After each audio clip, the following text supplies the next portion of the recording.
মোচা রান্না করব। মোচা কেটে ধুয়ে আমি সেদ্ধ করে জল ঝরিয়ে রেখেছি। আর মোচার যে ভেতরের অংশটা কেটে এর মধ্যে দিয়ে দিয়েছি, কিন্তু কিছুটা রেখেছি আমি বড়া করব। এটা ধুয়েছি, ধুয়ে সুতো দিয়ে বেঁধে নিয়েছি।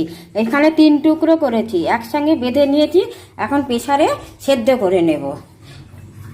একটুখানি নুন দিয়ে দেব, লবণ দিয়ে আমি প্রেসারটা সেদ্ধ করে জলটা ছেঁকে নিয়েছি। এখন সুতোটা খুলে নেব। সুতো আর বেসন গুলে রেখেছি। মোচার চপ হচ্ছে। আর এদিকে আমার মোচার ঘন্টটা হয়ে গেছে। আলু দিয়ে ঘি দিয়ে দিয়েছি, আর একটু গরম মশলা দিয়ে দিই। নামিয়ে নিলাম মোচার চপ।